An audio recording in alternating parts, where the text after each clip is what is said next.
Welcome to Donmar TV News Channel.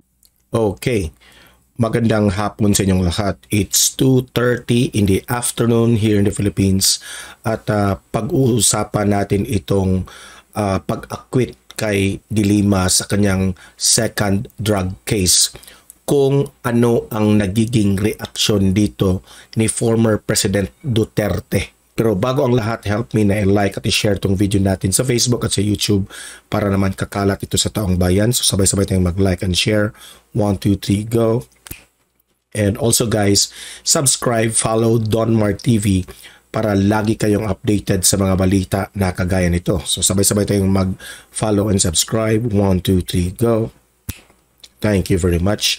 Kung nagtataka kayo ngayon kung bakit naka-shades ako, kasi I'm not confident sa aking mata kasi hindi presentable yung ating mata, namamaga yung ating mata kaya naka-shades ako ngayon, okay? So, guys, let's jump forward sa ating main topic na itong ang reaction ni former President Duterte, no? Sa pagkaka-acquit ni De Lima sa kanyang second drug case. Sa pagkaalam ko sa mga balita na itong si former President Duterte ay nirerespeto niya ang desisyon ng korte. Okay? Ito yung balita. Ayan, ipapakita ko sa inyo. Ng GMA News.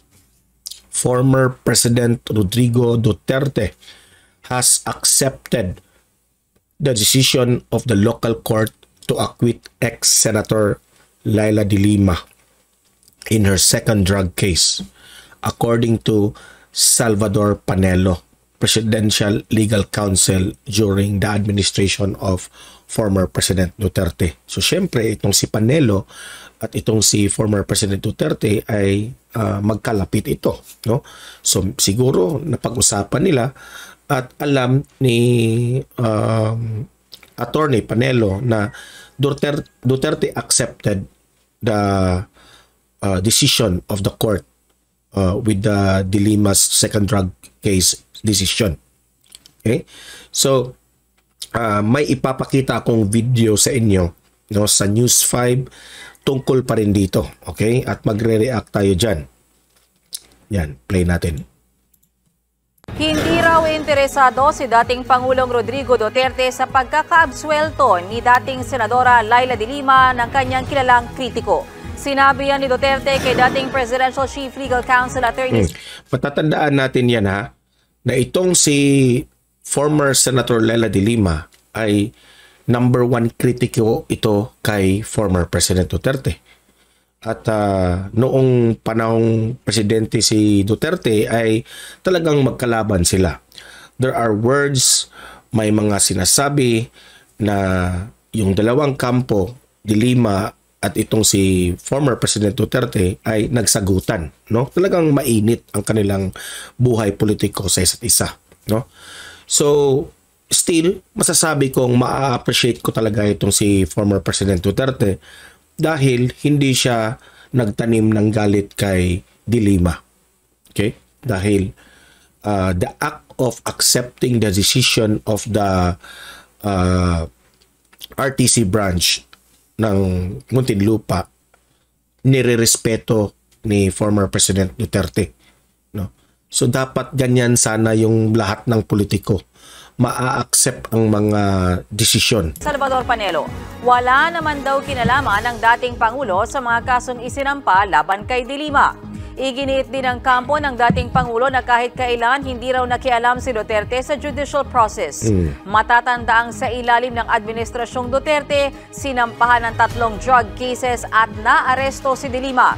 Pero bago pa yan, noong August 2016 ay inakusahan ng dating Pangulo si De Lima ng pagkolekta umano ng drug money sa bilibid drug trade. Mula noon, sunod-sunod na mga House at Senate hearing kung saan naglitawan ng mga high-profile bilibid inmates na nagsabing binayaran nila si De Lima ng milyones.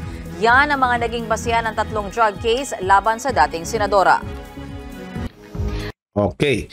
So, yan ang binalita ng News 5. Itong kung ano ang nangyari noon sa panahon ni former President Duterte. Yan nga, naglitawan yung mga witness at nabalitaan natin na just last year, no? Na some of the witness already na unti-unti nang umaalis, no? Pero ever since si Duterte hindi nangingialam dito sa kaso ni De Lima. Itong si former President Duterte talagang hindi nangingialam, hindi nag-i-impluwensya sa korte dito. In fairness to former President. Okay? Kasi delikadesa yan ng mga Duterte. Alam ko ang yung attitude ng isang Duterte, hindi yan mangingialam. No? Ito lang ang naisip ko. Kung babaliktarin natin ang sitwasyon, no? Kung itong si former President Duterte ang nasa kalagayan dito kay Senator De Lima, former Senator De Lima, ano kaya magiging reaksyon ng mga dilawan? Siguro magagalit, di ba? Pero yung ating former President Duterte, hindi nagagalit, kundi nirirespeto niya ang desisyon ng rule of law. Di ba? Pero itong si former Senator De Lima, meron pang isang drug case. So yung dalawa, na-absuelto na, so meron pang isa. So hindi pa natin alam. Still, irerespeto natin yan. Kung si De Lima ay makalaya, irerespetuhin natin yan. Di ba? So, marami kasing nag-aabang dito kung ano ang magiging reaction ni former President Duterte dito sa pagka-absuelto, sa paglaya, sa pag-acquit sa second drug case ni De Lima. So ayan, ipinakita ni former President Duterte na siya ay tanggap niya ang desisyon. Okay? Walang personalan yan eh. It's nothing personal with former Senator Leila De Lima. Alam naman natin itong si De Lima, ito yung mga laging nangingialam kay former President Duterte noon. Nung time na mayor pa itong si Duterte sa Davao, marami na itong mga inaakusa itong si De Lima kay Duterte. Pero hindi yan napatunayan ni De Lima. Di ba?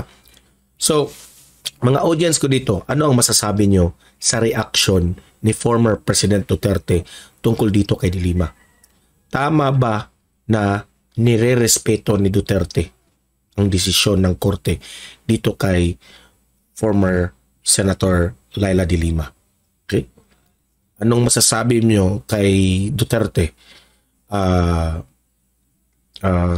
Is it a humble move na talagang nire-respeto niya? Walang personalan ang kanyang reaction?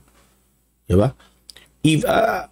Pero hindi kasi makapag-sabi si Duterte, mali yung ginagawa ng korte. Mali yung decision. Hindi siya makapagsabi niyan. Dahil wala siya doon sa kung saan nilatag yung ebidensya at doon, ang judge lang kasi ang makapagsabi niyan eh. Ang credibility ng mga witness, ang kung gaano kabigat ang mga ebidensya. Masasabi kasi natin na itong si former President Duterte ay nauunawaan niya ang pagiging isang masasabi nating prosecutor. Diba? Nauunawaan niya at nirerespeto niya yan lahat. So, kayong mga audience ko dito, libre kayong mag-comment, mag-react sa kung ano ang masasabi nyo sa reaction ni former President Duterte. Pag-usapan natin yan sa comment section. Okay? Guys, like and share this video para kakalat naman ito sa taong bayan. Subscribe, follow Don Mar TV kung bago ka pa lang sa ating channel, sa ating page sa Facebook para lagi kayong updated sa mga balita na kagaya nito. Okay? So, hanggang dito na lang. See you in my next video. Have a great day and God bless inyong lahat.